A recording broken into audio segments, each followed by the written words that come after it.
So, I asked all of you, my lovely viewers, to rank the C's members from your favorites to least faves, and let me just say, some of these results will probably come as a surprise, especially to those of you who've been following the fandom discourse since the Fez days. Big thanks to all of you who took the time to vote and even leave a comment, by the way. Seriously, there were so many detailed, thoughtful, and also pretty crazy responses that I can't wait to share in this video.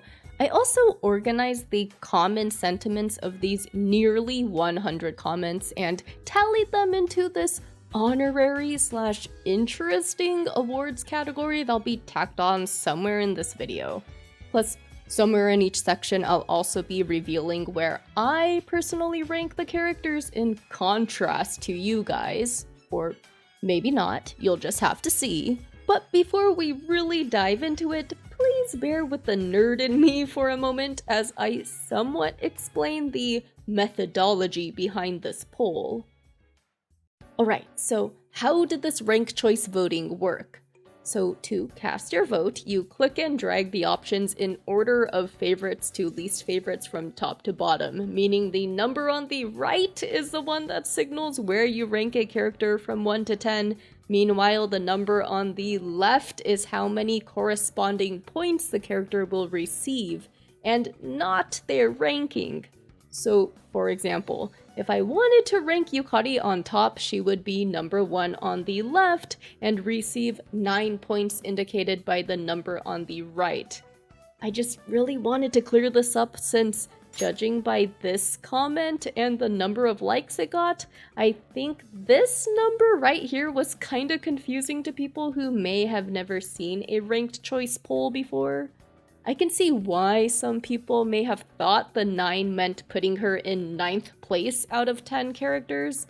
That's partly on me for not clarifying enough how the poll worked until about 30 minutes or so into voting, and we were about 50 votes in at that point, so my bad. But also there were directions right here at the top of the page, but I digress. Also, to just briefly get into why I prefer ranked choice polling, I just think it's a better indicator of the broader and more nuanced thoughts of everyone as a whole. So in polls where they only count your absolute number 1 fave, I find those have a tendency to neglect all the other views the audience may have towards, say, other generally beloved C's characters that simply didn't make their number 1 cut. Like, a person may have ranked Junpei 3rd or 4th by a slim margin, meaning they really like his character, it's just that they like other ones more, yet there'd be nothing to show for it. No votes nor points in a winner-takes-all kind of poll. I should also specify last place in any given submission gets 0 points, so I find it pretty wholesome that every character ranked up a pretty solid amount. Anyway, some final notes on the methodology. So the order these characters were presented in were all completely random for each voter. First impressions are pretty influential in real-life polls, so I just wanted to limit how much the names placed at the top might influence people. Also, we got 611 votes total, which I'm really happy with considering I'm not the biggest channel out there, and if we're going off my current number of subscribers, we got within the 4% margin of error. A result statistics nerds can be happy with, I guess? Though, was this truly a random sample of Persona fans and therefore reflective of the fandom as a whole? Debatable, given it's just my viewers. But I do love to hear from you guys, and I'll definitely take what I can get. Actually, I'm curious. I'd like to see you guess who took the number 1 spot in this poll down in the comments. And I'm watching you. No cheating by skipping ahead to the actual answer, okay? Now, without further ado, let's finally get into the actual results, starting with the last place finisher, who was just 1 point shy of 1,600 points. Can you guess who it is? Tiny hint, it's not the dog. but it's Ken Amada!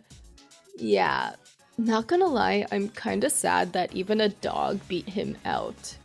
Still, it's very wholesome to see some people rank Ken as their #1 fave. Miki shares that, as someone who really struggled with my mental health at a young age, seeing a character have a similar experience and become able to move past it throughout the course of the story really means a lot to me. On a related note, a number of other commenters appreciated Reload's increased emphasis on Ken's mental state. The realistic exploration of S-word ideation within his Link episodes was so important, and I felt really compelled to dissect it in detail in my P3 Reload Evolution video, if you want to check that out. Now, this may come as a surprise, or not, but there were other reasons people ranked Ken at the top aside from writing-related ones. P Monarch just really likes light element characters, and Ken's got that whole heavenly spears thing going on with his theurgy, you know? He gives Michael at the end of his Link episode, and sure enough, I can really relate to this sentiment. I've always felt like an outlier as a light elemental enjoyer in RPGs, since the average player base seems to gravitate more towards the counterpart, the dark element. There's a reason why a certain S-craft in Trails of Cold Steel 3 and 4 is my favorite, and when it comes to Persona, I've always been fond of Daisojo's unique skill Samsara. But to return to that commenter, they also really like Ken as someone who just likes self-destructive characters in general. And another person also shared a similar thought. Ken and Shinji mirror each other in a really good way, both giving up on life. Though that actually brings me to the reasons people shared for disliking Ken. So this, to me, is truly the dichotomy of man displayed. Some commenters like Shinji and Ken equally and for very similar reasons, yet many also hate the latter for what I suppose is his involvement in Shinji's death. Because, well, I can't ignore how much of a fan favorite this OG of C's is. I'll get more into why in his own section, but just know he did win the Honorary Award for most commenters who claimed him as their favorite. As for me, I rank Ken higher than Shinji on my own P3 cast list, though even I found this particular Ken hate amusing. Bruh, you sent him to the hospital! Like, this commenter seems to be a Femc and Shinji shipper, which definitely gives context to the outrage. Which, okay, by the way, big reason others dislike Ken is the portable social link. And yeah, I absolutely agree. It's creepy as hell that Atlas even allowed the romance choice / route to be an option. But also, can I just throw out the reminder that there's no forced romance either? Like, come on guys, the player can very clearly and should be telling this kid no. But I digress. Now I do want to return to Harry's comment in particular because it's legit so fascinating to me.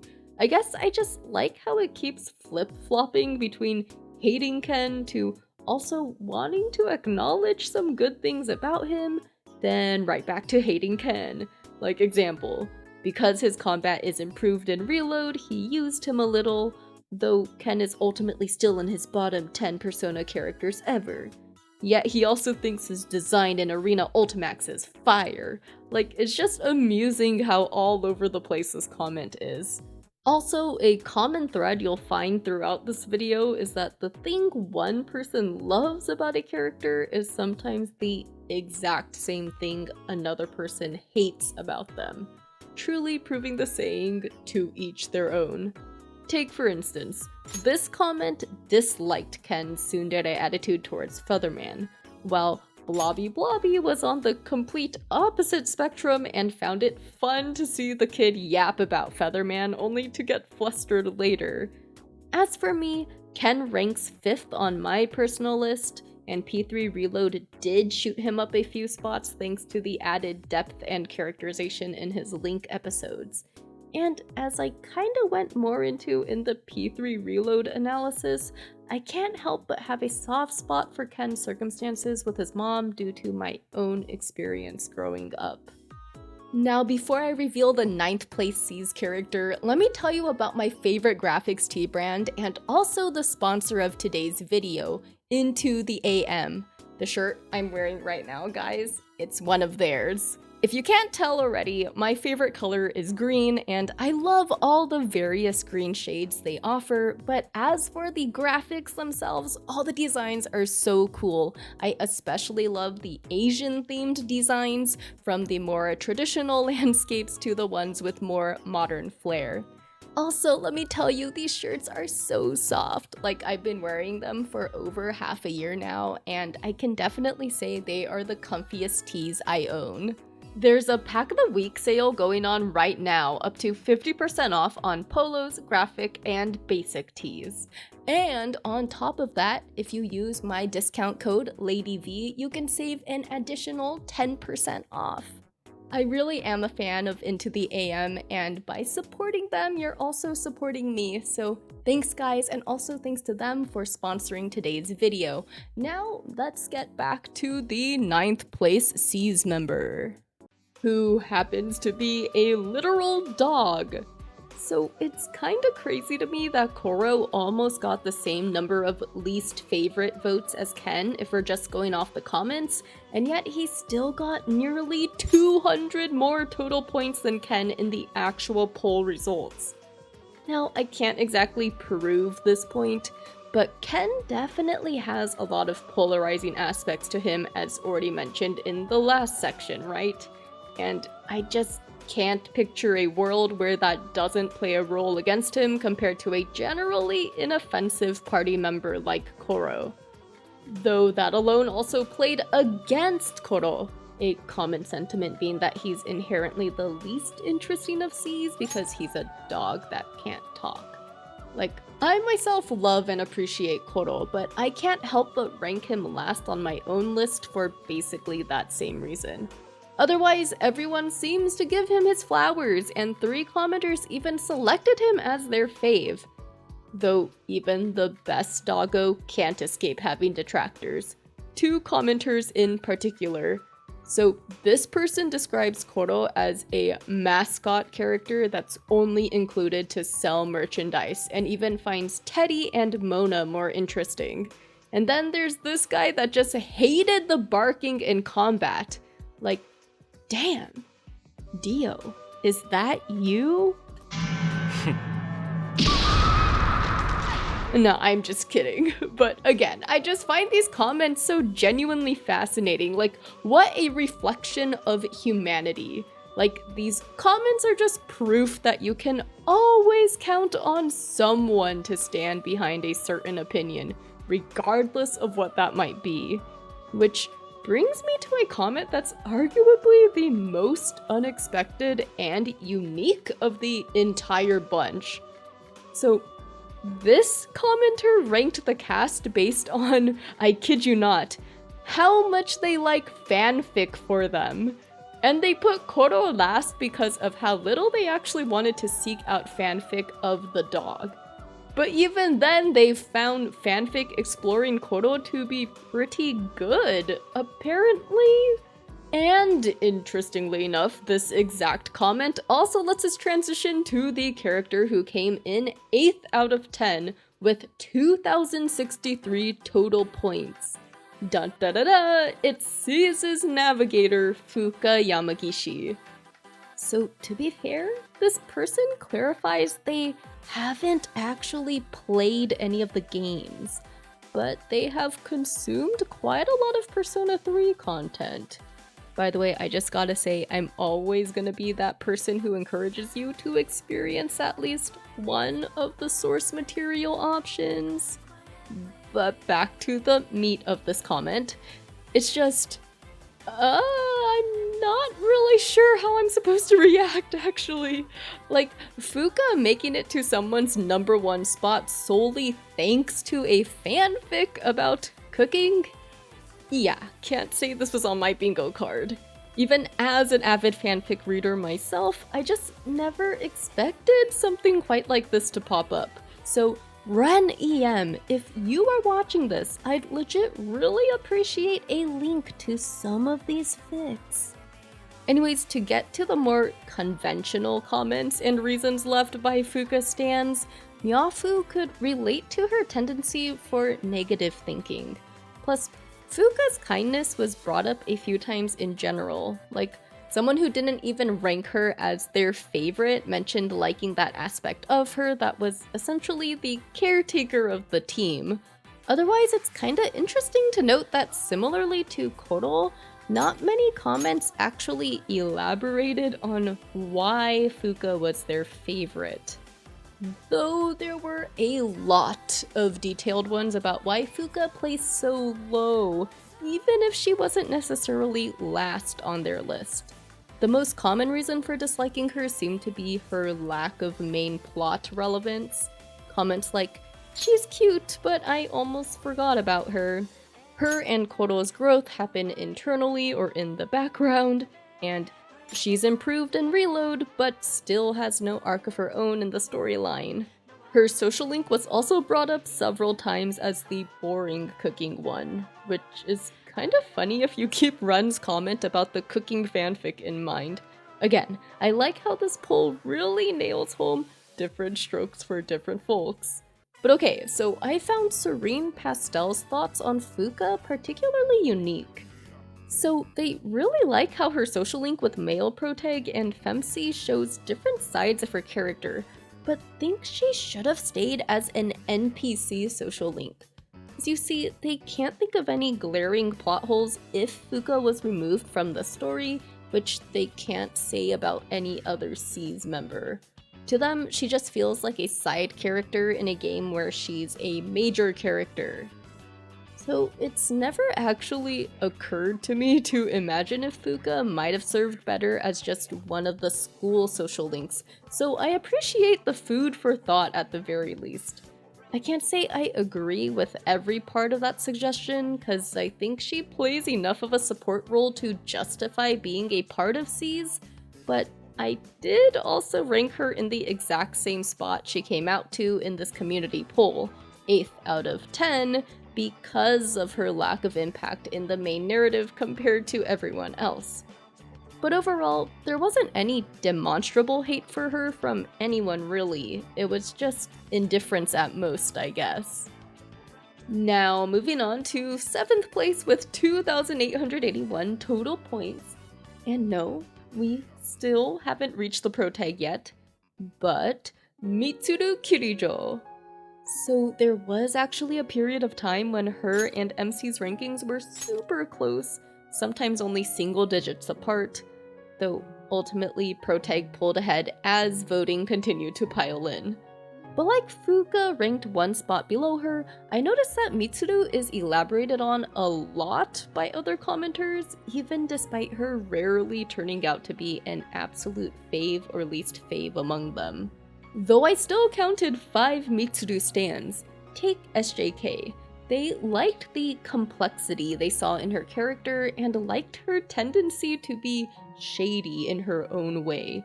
Which is true, there was some lying by omission in the early game.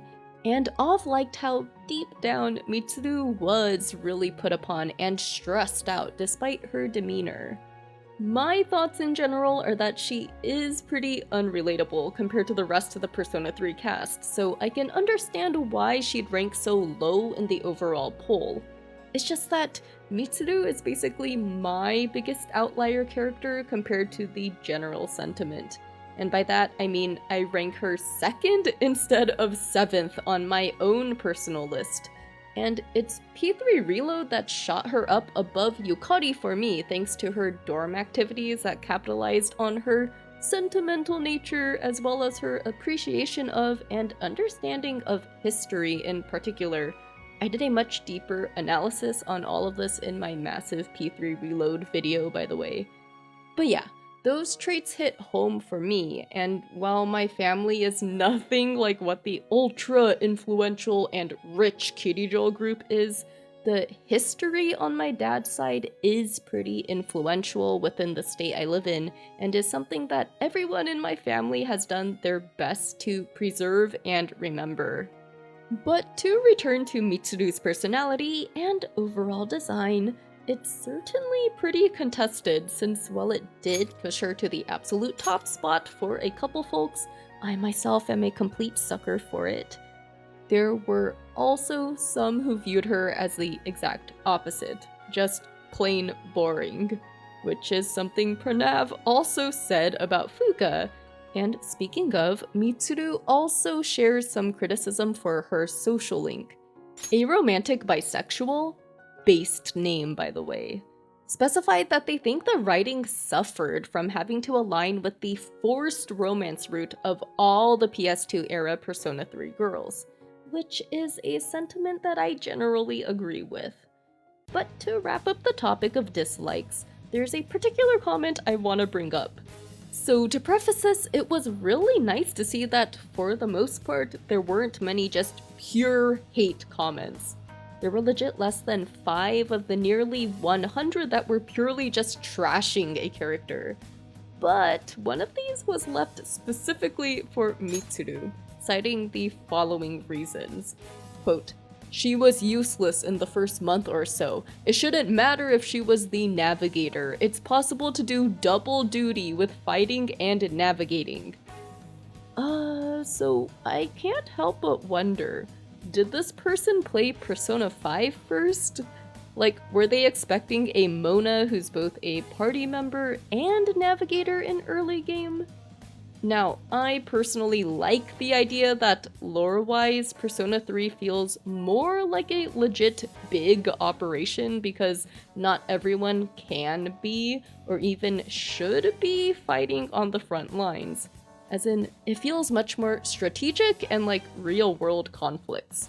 P3 just feels like a cool contrast to P5's very grassroots feel of 2 high school kids and a cat kinda BSing their way through everything to start off the game.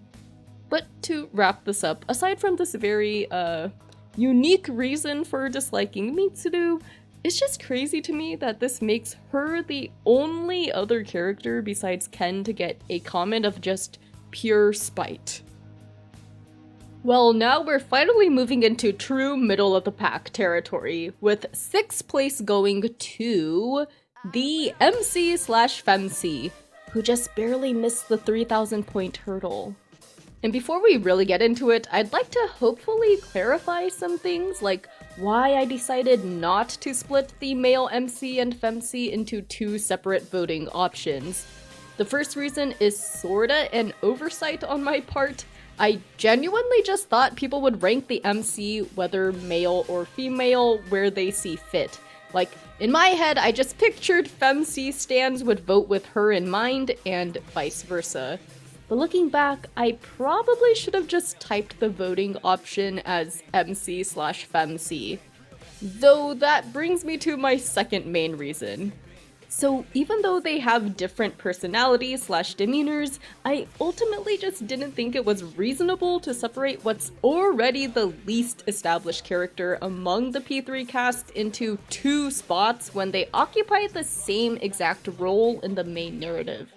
It's not like the FemC's route diverges in any significant way, if at all, from the male protag's plot beats. No actual hate for FemC from me though. I really love Kotone's different social links and the slight changes in how people treat and perceive her compared to male MC. Still, I want it to be known that I definitely noticed you true FemC stans who specified that you would have chosen her as fave if she was an option. So that's my bad for not communicating my intent around this poll option better. But for real, there were 8 commenters who ranked Protag as their number 1, a big reason being Persona 3's iconic ending. Sonic Fan 64 says, "The sacrifice at the end of the game for those they love is extremely powerful and has stuck with me ever since." By the way, I like how this comment mentions that both male MC and FemC effectively enhance P3's themes in their own unique ways. Meanwhile, this other commenter just echoes the sentiment about the ending. dying knowing he was happy with his life and found meaning in it was the perfect way to tie all the game's themes together. Though of course the reasons to rank the protag low go back to the age-old self-insert argument. Chicken specified that even after 100 hours of playing the game, I couldn't get a sense of who he was as a person, and overall felt they had a much clearer picture of who the P4 and P5 protags were by the end of their respective games. And, you know, I think that's a fair point. Both P4 and P5 protags, especially Joker, are more bombastic and or boldly defined. But in general, the way I view the Hashino Persona protagonists and their demeanor is via the cutscenes and, most importantly, each game's respective endings, both the good and the bad ones. Though to be fair, when it comes to Persona 3, I do think the PS2 era cutscenes characterize the protag more distinctly than Reloads does. And I know I've said this before, but I swear, I will do an analysis on all the Persona endings that elaborates on this take regarding the protagonist personalities eventually. I just have over 40 huge ideas written down at any given time, and I can't get to them all fast enough, guys. But to avoid getting too off topic, the last thing I want to say about this self-insert topic, and this is just my own 2 cents, but I can't help but think the dialogue choices included in-game are mostly for superficial reasons. One is to simply make the game more interesting/engaging, and 2, still give a semblance of player agency in a game that's focused so heavily on the social sim and day-to-day, mundane, just life elements, you know. Otherwise, I do get the sentiment of protag detractors. I myself place them 9th, so second to last in my own ranking since they don't have much characterization outside of the animated cutscenes, which are few and far between. And in a cast of such well-developed and defined characters, I can't justify placing protag any higher on my own list. But moving on to the first to crack the 3,000 point barrier, in 5th place we got Junpei Iori. It's actually kind of fitting that he's ended up right in the middle since if we base it on the nearly 100 comments, he's the most polarizing character of Persona 3. As in, he got a ton of people ranking him number 1, but also had a ton of votes for last place. The actual ratio is 10 commenters placing him at the top and 8 commenters putting him dead last. Now his personality is definitely the biggest double-edged sword for him. The constant horniness was a bit too creepy for some, which I think is fair enough point. I can especially understand this criticism of Junpei's behavior from those who have had really terrible experiences with SA or even just unwanted comparisons to other women and other related experiences, like I'm looking at the beach scene. I do think Reload toned down some of the creepiness though, and actually played up his goofiness and humor, traits that Junpei stands like Rowan Esper really liked. Meanwhile, there are plenty who found the same exact things annoying. But in general, the interesting and honestly nice thing to see is that even the players who dislike his personality do acknowledge his great character arc and relationship with Chirori. Like, it's just very wholesome to me that so many rank him last on their list, yet don't have any real hate for him. Well, actually, I take that back. There was definitely one guy who did. Quote, selling the group out like that was unforgivable to me, and I really wanted to throw him out of the team afterwards. And another topic they bring up is how it's a tightrope to write characters be brash like this and also have them not be annoying. And interestingly enough, I remember this being a way more prominent talking point about Junpei and Yukari for years. But now after Reload, it genuinely feels like it's died down so much. Those of you who've already watched my huge Reload analysis know that there was a major evolution in their dialogue, demeanor, and so on from PS2 era to now.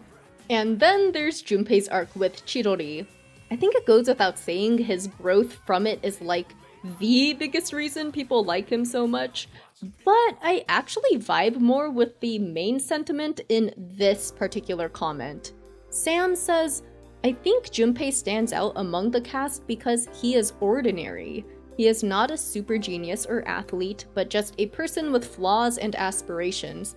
That makes him a perfect vessel for P3's themes, which are all about living life purposefully. So I've never felt like there was an opportune moment to open up about this despite all the many videos I've done on Persona 3, but that first part of the comment is the biggest reason why Junpei stood out to me when I first played Persona 3 back in summer of 2013.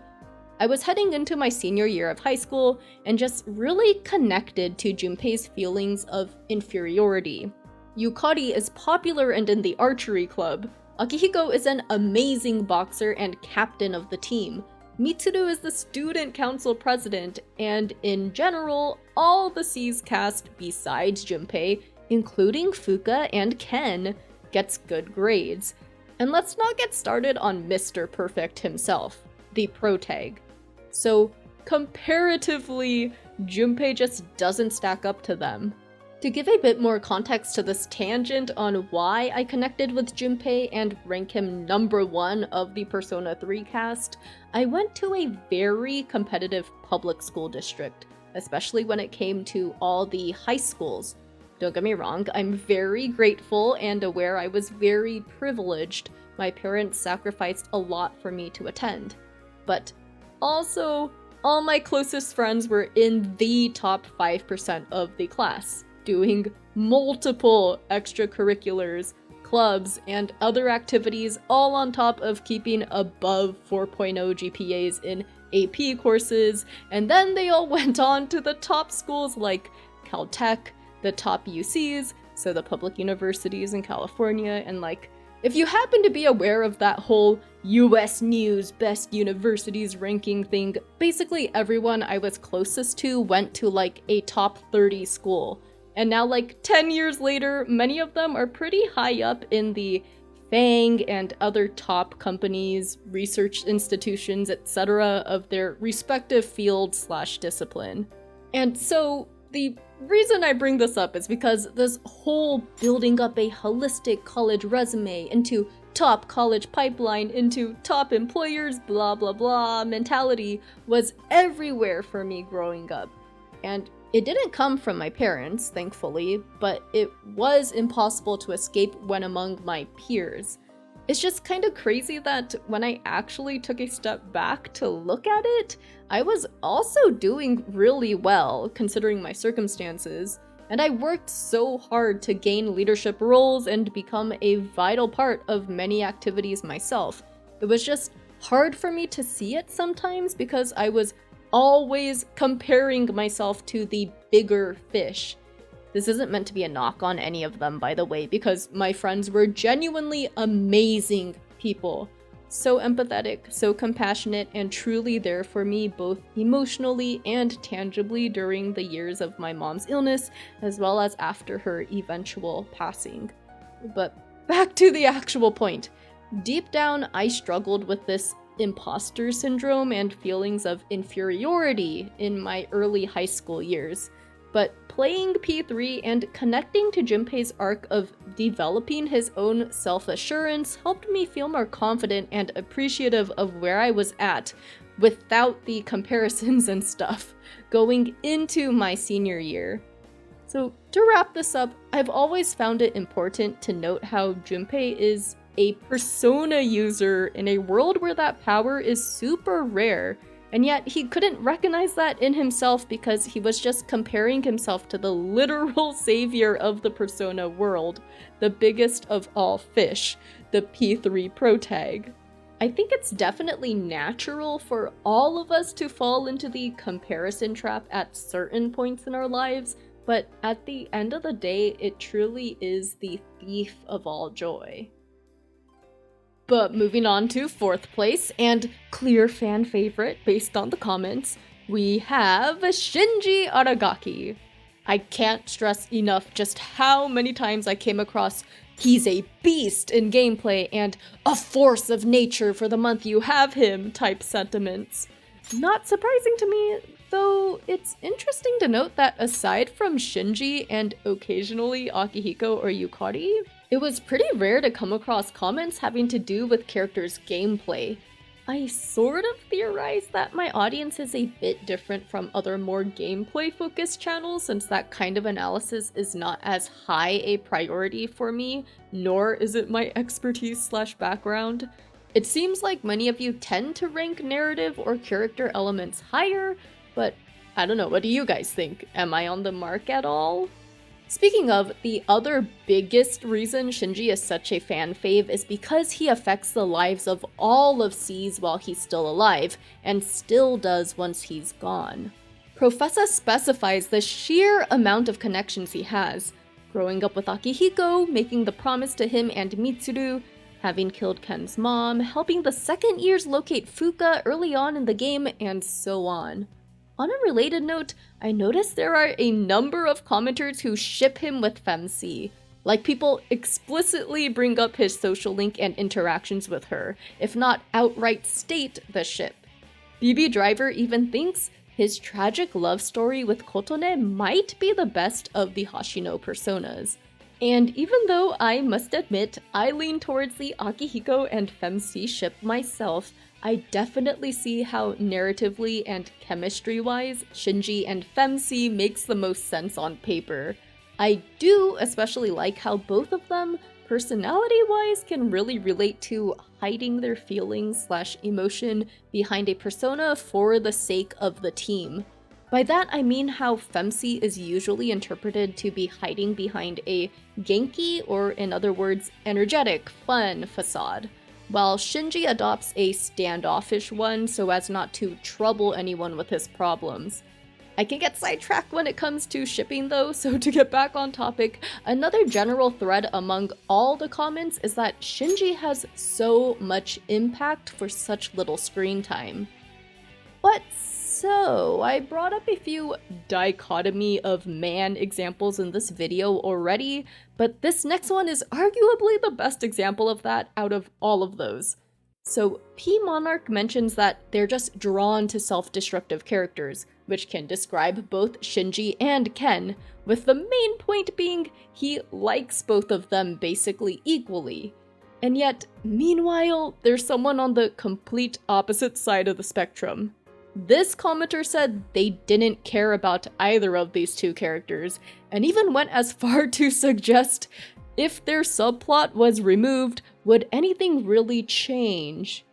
And let's just say I completely disagree with this notion. The rest of the year absolutely would have changed if Shinji wasn't present at the very least.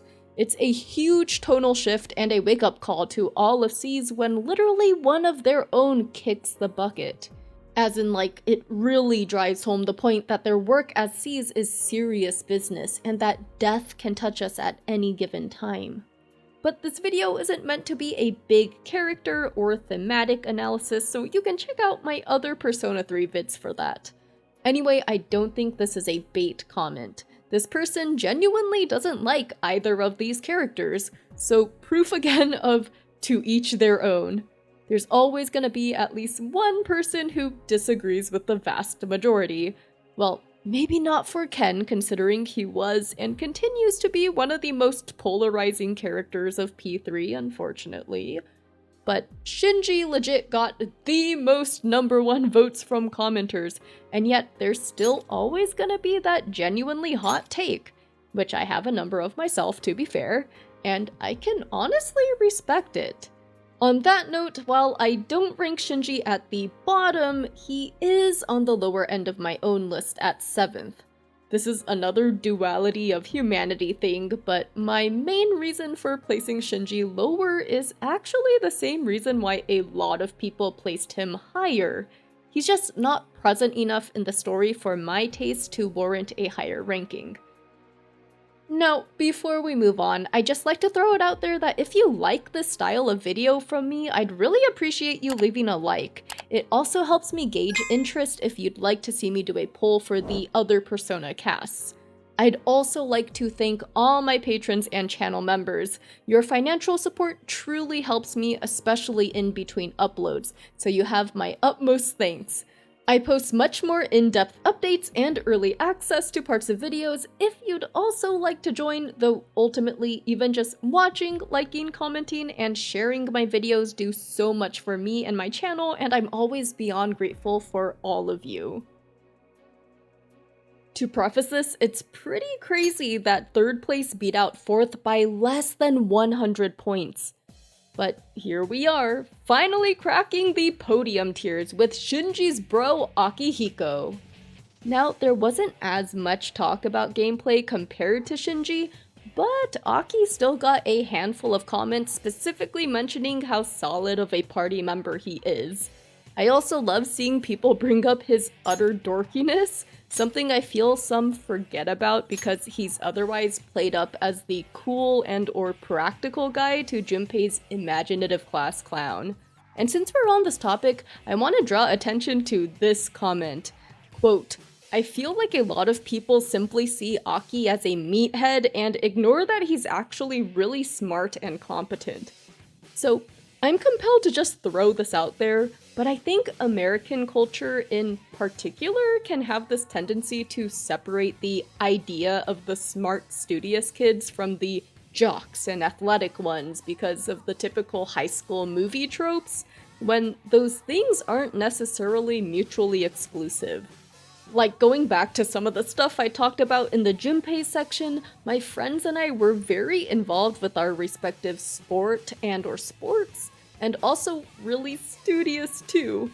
And I can't remember when or where Aki exactly said it, but something that always stuck out to me was one of his dorm lines, I believe was near late game, where he mentioned something along the lines of the mind being just as important as physical prowess. I don't remember seeing it in Reload, but I theorize that might be because it's been a while since the series still made an effort to tie the magic stat to mind/smarts, knowledge. You get what I mean, the typical bookish mage trope in fantasy. It seems to me like the series has slowly moved away from that idea in later games and releases though. Anyway, my point here is that I can't help but notice every once in a while players forget Aki ranks pretty high in exam scores at school. Reload is kinda nice for drawing more attention to this trait via the dorm study groups though. But okay, something particular to Akihiko out of all the characters is how often his arcana was mentioned in the comments. So if you're familiar with the kinds of videos I do, you know I'm a tarot symbolism junkie, so it was pretty cool to see that aspect of a character get acknowledged by more than one Akihiko stan. Cord says he can relate to putting too much effort into a singular goal to the point of it harming other parts of his life, a characteristic of the Emperor Arcana. On a related note, this commenter made a point about the Femc route that ended up really resonating with me. They think Shinji's coma, if you complete his SL, has an even more compelling implication for Akihiko than the usual death outcome, given how there's no real decisive closure. Shinji ends up in the state of medical limbo that Aki can't just punch his way through, and this just really hit home for me as someone who is intimately connected with the uncertainty and unpredictability that comes with chronic illness. So yeah, this comment was a genuine surprise, and I can't believe I never thought about the divergence in Femc's route in this way. Sure, the concept is not truly explored, it's more just an interesting headcanon to think about for Aki's arc. I'm manifesting all the one-shot fanfic writers out there, by the way. But regardless, thank you, Serene Pastel, for this great food for thought. Anyways, perhaps what's most fascinating is that even though Akihiko's accumulated the 3rd most total points, only 4 out of the over 80 commenters chose him as their favorite, which is pretty low compared to the 1st and 2nd place finishers in this poll. Though the few comments who ranked him last only did so because they didn't really have a personal attachment to the character, not for any, like, actual hate. Well, actually, that does bring me to his one legitimate hate comment, if it can even be called that. The biggest reason this person put Aki last is because they feel Reload butchered his personality, that the writers included too much of that protein junkie stuff from the side games like Arena Ultimax. And okay, I'm sorry, you forced me to pull the gloves on. I disagree that Reload flanderized his character. Now, is it a different take on his characterization from P3 Fez? Yeah, I can definitely agree with that. But again, different doesn't necessarily mean bad, and in the case of Reload, Akihiko's Link episodes explore a different aspect of his character, and also a different side of the Team Dad traits associated with the Emperor Arcana. So no, I don't think he's out of character or anything in the remake. But to avoid extending the section unnecessarily, I point to my P3 Reload video if you would like to see way more in-depth analysis of just how the remake explored these other aspects of Aki's personality. Anyway, to wrap up this section, my placement of Akihiko was just one off from his 3rd place finish here. I rank him at 4th. Just an all-around great character, and I really don't have anything else to say that hasn't already been said. Now, before we do the big reveal of number 1 and number 2, here's the Honorary Awards section! Or in other words, some other interesting observations from this poll. First off is the magically coincidental number of 12. As I mentioned earlier, that won Shinji the award for most commenters who claimed him as their fave. And Ken sadly receives the award for most least favorite comments of any C's character with that exact same number of them. 12. Balanced as all things should be, I guess. Also, let's just say Yukari definitely moved out of the most polarizing character sphere. She got the 2nd most favorite votes just after Shinji with 11 comments, meanwhile only getting 4 as least fave. I definitely feel like she's moved up in a lot of people's eyes after Reload. Though this basically makes Junpei the most polarizing character now, according to my audience at least. 10 commenters selected him as their absolute favorite, plus this particular pro-Junpei comment has a good amount of likes. But there's also 8 people who put him at the very bottom.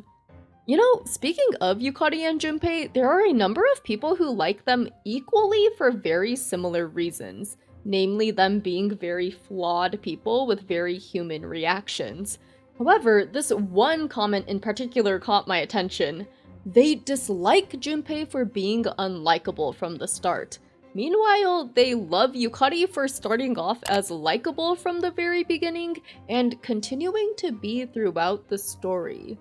Now, they specify they've only played Reload, so it just makes me wonder if that opinion might have turned out differently if they'd started with Fez. Well, moving on to the final major observation, it was honestly really gratifying to see every character get at least 1 vote as someone's favorite. And actually, everyone got even more than just 1. Then, on the opposite side of the spectrum, every character also got at least 1 person who liked them least. Even a clear fan favorite like Shinji. He got 2 commenters who placed him at the bottom. So it's kinda nice in a way that no one in C's has to feel left out when it comes to this. What's a good takeaway here? How about you can't please everybody? But at last, it's finally time to reveal who took 2nd place in this poll, and in doing so also reveal who won 1st place. So, drum roll please. And the silver goes to Yukari Takeba! Okay, so this was actually the most welcome surprise of the entire poll for me. I sorta mentioned this already in the previous section, but perhaps this signals we finally moved on to better times when it comes to the Yukari discourse? Hopefully? Or perhaps this is more a reflection on the type of audience drawn to my channel? For real, I genuinely love how thoughtful so many of you guys are, judging from the quality of the comments. But regardless, Yukari has indeed nabbed a solid second place compared to spots 3 through 5, which were all so close to each other. It was definitely super hard on me to order this cast myself, with Yukari snagging 3rd place on my list. Actually, for about the first half of voting, Yukari held the lead. It was only around the early 300 vote mark that I guess overtook her for the number 1 spot. But on that note, I think it's huge that none of the nearly 100 comments were straight up Yukari hate. In fact, her brashness was a favorite aspect for so many of you, whether it's referring to Fez or Reload's iteration of her character.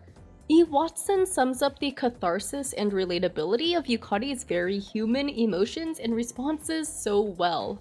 Her empathy is balanced by her expectations being so often unmet. Those towards her dad, her mom, the MC, Mitsuru, and so on. Her outbursts are so understandable and real, and I can only treasure them. Another commenter wrote a touching summation of Yukari's whole arc, including a very important note on how, realistically, our journeys in life won't always be an upwards trajectory, as specifically highlighted post-Protag's death. Her growth may not be perfect, but it's definitely human. And if I can tag on, Yukari's depiction in the epilogue is also part of why I love her and the expansion so much, and I can't wait for all the new Reload players to experience it for the first time soon.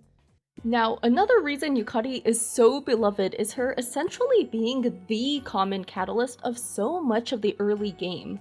From her inability to summon her persona leading into Makoto's awakening, to her fixation on the ghost stories at school eventually leading to Fuka, her constant pressure on Mitsuru and the Kirijo shadiness, and then in Reload being the first one to unlock Theurgy. And, you know, yeah, overall I'd agree that Yukari is the female character and arguably just C's member in general to have the most consistent and relevant story arc.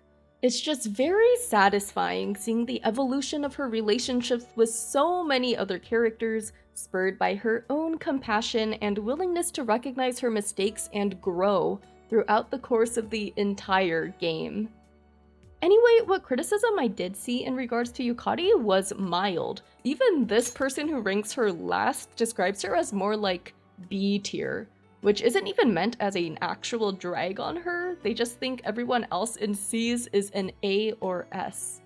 As for the same commenter's favorite C's character, that lets us transition to this video's final section and the first place finisher of this community poll, Aigis. Now, the premise of her arc may sound cliche on paper, the robot character learning to become human and all that, but By the River Styx believes it stands out from others thanks to the sheer juxtaposition of death in the story. They bring up related imagery, all making up the major beats of Aigis' arc, things like the crucifixion scene, and I'd throw in her past background with the Death Arcana and Roji. And this may be me reading too much into it, but I like to think what they're getting at is because Persona 3 dedicates so much of the gameplay loop/story to mundane, day-to-day living activities, it makes the deaths hit that much harder, which gives credence to, quote, somebody gaining life in a story about death fits extremely well. Now, I do like Aigis a lot and find her monologue on the rooftop especially beautiful in its message, and with Reload's new graphics, visually stunning as well with the emphasis on the cherry blossoms. However, I sometimes can't help but feel there's some recency bias in play when it comes to Aigis. By the time we reach the last few months of the game, every other C's character has already had the meat of their arc explored, while in the meantime, Aigis doesn't have much presence until December, and by then the sheer magnitude of her backloaded arc, coupled with her now available social link, basically steal the entire show. Like, to return to that final rooftop scene, it's always Aigis who explicitly gets tied to the protag in the final, like, 1/4 of the journey. Since we're on this note, a couple friends of mine, Bubble Tea and Big Clingy, always bring up this great point that Aigis's arc is the most straightforward, on-the-nose exploration of Persona 3's main themes out of the entire cast, which no doubt factors into all the adoration she gets. Her main role and arc in the answer only add further weight to all these points. And it's actually this epilogue that more so endeared me to Aigis than her arc in the main campaign. Now, I won't mention any specific spoilers since this expansion isn't out for reload-only players yet, but if you're curious as to why, along with some important Japanese sociocultural context, I suggest checking out my video on it. As for my actual ranking, I place Aigis at 6th. Though to be fair, I feel like my 4th through 6th spots can shift around depending on my mood. But to get back around to your thoughts, a number of you guys directly brought up Aigis's humor and just found her a funny and or fun personality overall, especially thanks to all the new stuff added via Reload's dorm activities. Though even this was a double-edged sword. You see, one person who didn't even rank her last found this exact evolution of her robotic nature insufferable compared to her PS2 era iteration. And then there's this one and only commenter who ranked Aigis last, stating they genuinely forget she exists. Like, they totally acknowledge she's in all the P3 marketing and is even a protagonist in her own right, and yet they remember Labris, a spin-off character, more. So yeah, this comment is fascinating to me. Like, it's clearly not bait since this entire thing is so earnest and detailed. But actually, don't we all have at least one character like that? One where we totally understand the appeal and get the narrative relevance, and yet don't rank them nearly as high as everyone else does? Like, okay, I'm finally displaying the full results to this P3 ranked choice poll on screen because I'm legit curious now. Which character is your biggest outlier ranking? And, well, this was me just having that sudden urge to try out this sort of content, so let me know if you liked it by leaving a like, maybe. This was honestly a nostalgic reminder of when I used to do streams, so thanks again to all of you who voted and left comments.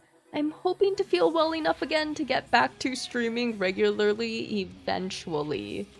And I want to thank all my patrons and channel members for continuing to support and make this possible, especially my special fusion supporters Big Clingy, Sam Bezjak, Francesco Santoyo Rego, M. Meownalin, Malcolm Lowry, Peter Shepard, Andy, Jimmy Tapiz, Frank Sasaki, and Sugar Free Mocha.